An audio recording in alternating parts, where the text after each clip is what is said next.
explain what it is we're going to see? Well, this is a piece of nitinol which was made in the shape of a coil spring, and the property of nitinol is that it when it's hot and wants to get back to the shape it was when it was made.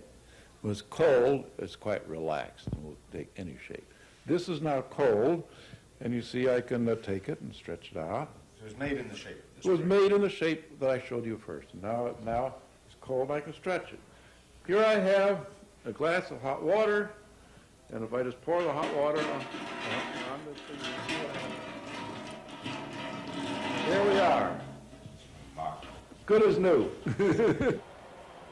In the cool state, it's relaxed and floppy.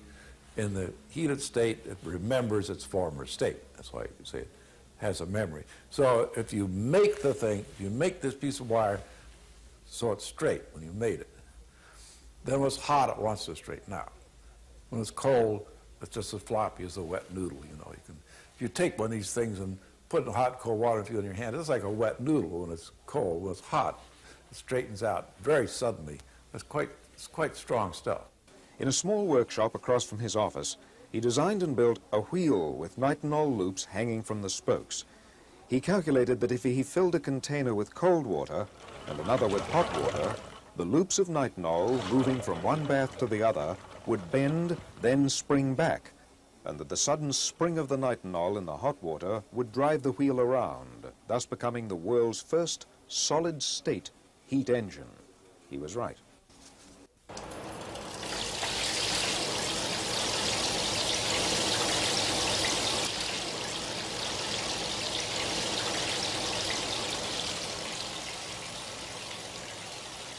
David Porter of Galtech Semiconductors demonstrates his recently patented permanent magnet motor called the carousel electric generator. This is the latest version of the carousel motor generator. It's a rotary version, rotary inside. There's 18 separate sections, what we call a coil section in here. 18 make up the outer diameter. There's 6 coils here that we're using to drive the motor. Okay, we don't have an automatic start on the system right now. That's something that the Intel chip will do.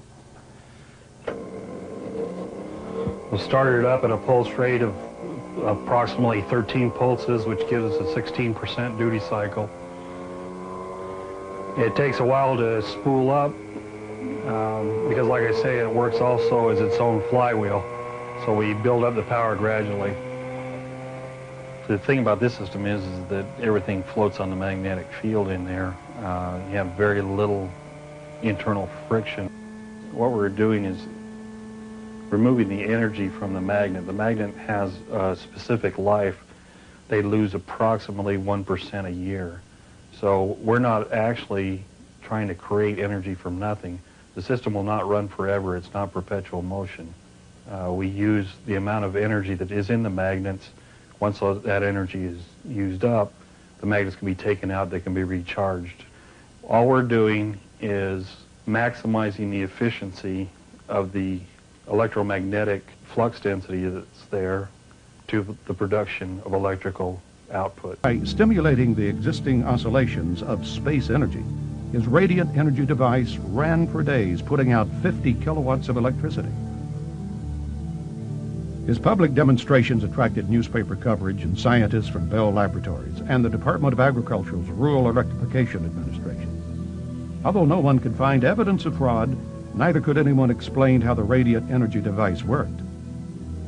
During the 30s, he developed semiconductors and transistors that were far ahead of their time. Unfortunately, as all too many inventors have suffered, when he refused to sell out to powerful interests, MORAY and his family were threatened, shot at, and their laboratory ransacked. Ignored by the U.S. Patent Office, MORAY quietly stopped public disclosure of the device after it was destroyed by his assistant, Felix Frazier, a communist sympathizer who was frustrated when MORAY declined his repeated offers to take that technology to Russia. This torch here is producing a temperature of 1200 degrees Celsius. Now try cooking an ordinary egg like that, and in a very few seconds the results would be quite an explosion. But I'm going to leave this torch here, blowing on this egg for a couple of minutes before we crack it open. And it ought to survive the inferno because it's coated with a remarkable new plastic. What it's made of is a closely guarded secret. All the inventor will say is that 20 years' experience as a ladies' hairdresser led him to the discovery. So how's it doing? Well, it hasn't broken up at all, and you can see on the front here it's glowing red hot.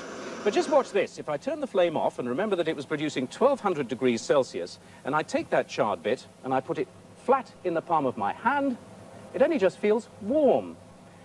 And if I then crack it open, what's more, the egg hasn't even begun to start cooking. In Oklahoma, where oil has been king for over a century, inventor Troy Reed has been busy in his shop constructing rotating magnetic motors that he believes will soon revolutionize how we get around. And it does work.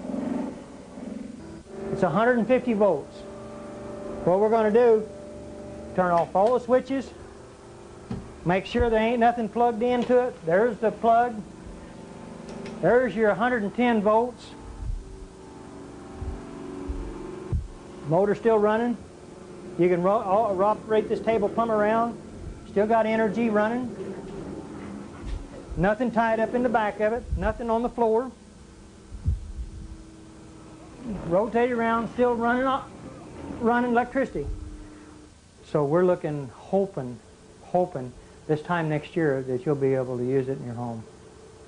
So that's another. And what's good about this, you're talking about electric automobiles. This right here can set it in the back of an electric automobile and generate electricity and charge batteries up in a car.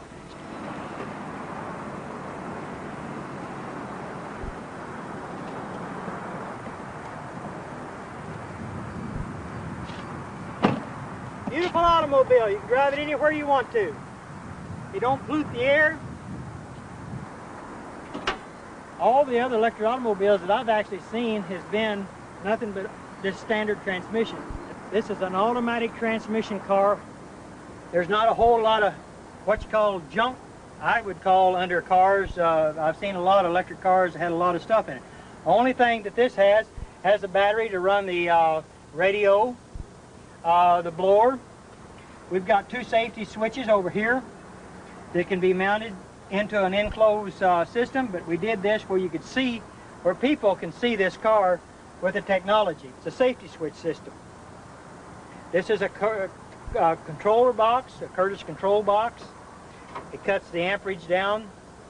So with the amperage, here's what's real good about electric automobiles. All electric automobiles that have surge technology with this in it, they create heat. They've got to have a fan to blow this Curtis controller off because it gets hot.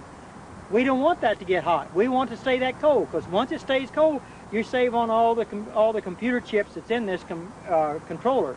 So that means you can go farther, longer, and you don't have no problems. Turn the machine on.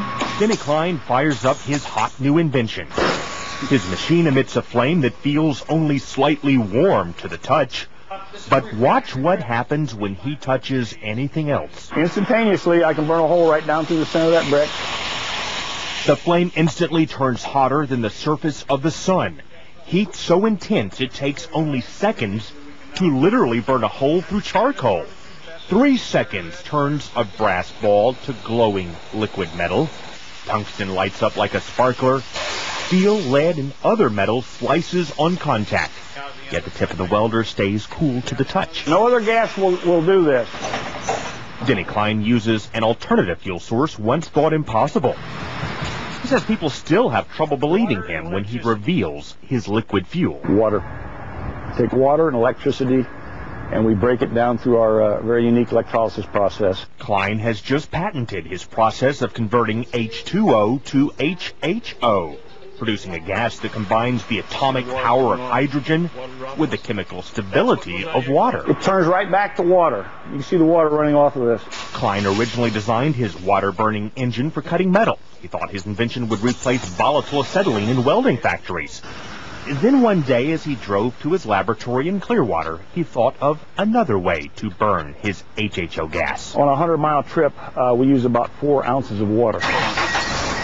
Klein says his prototype 1994 Ford Escort can travel exclusively on water, though he currently has it rigged to run as a water and gasoline hybrid.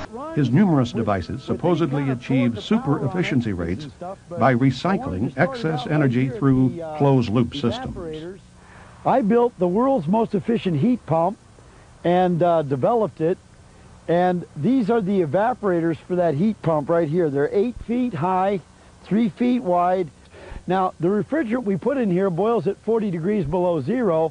Therefore, anytime, day or night, outside in a rainstorm or in a windstorm or hailstorm or a snowstorm, or just out on a nice hot sunny day or in the middle of a cold night, as long as the refrigerant that's inside this panel is colder than whatever the air is out here or the phenomenon that's hitting this panel, then the heat from the air or the sun or the wind or the rain or the sleet or the snow will be transferred into the refrigerant on the other side, because it's the second law of thermodynamics.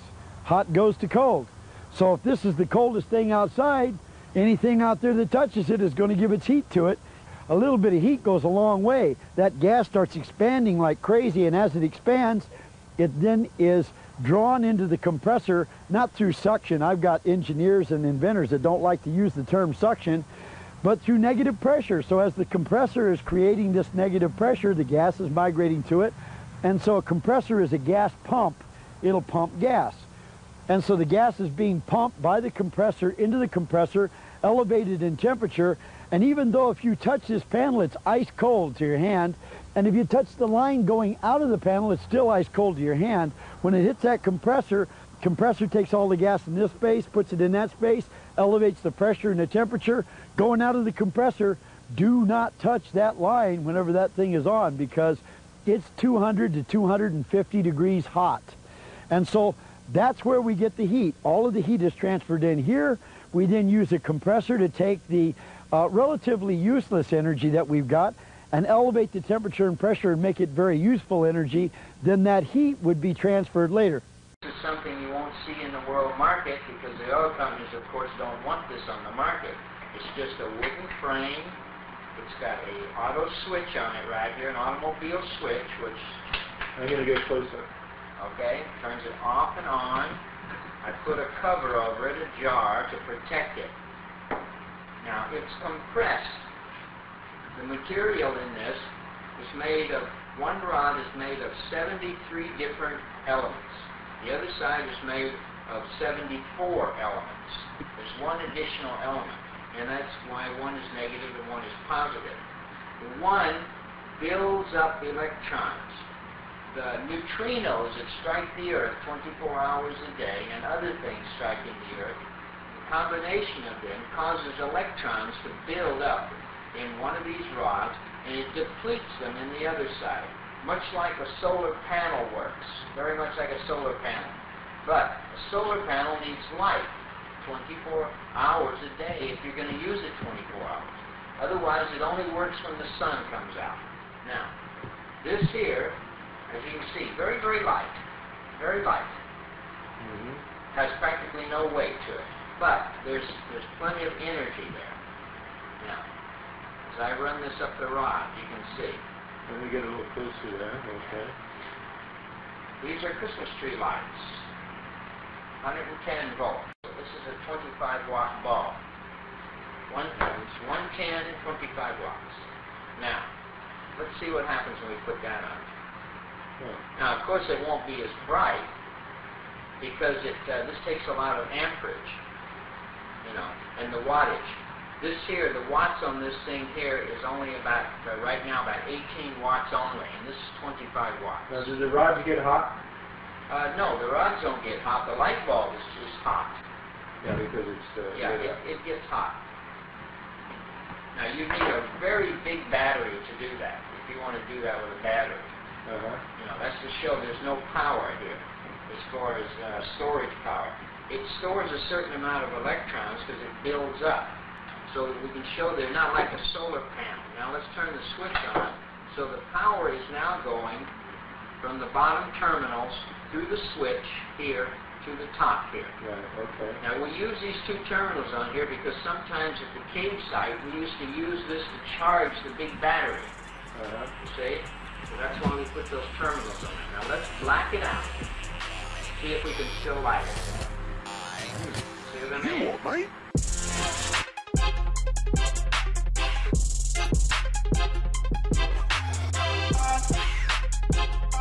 Yep.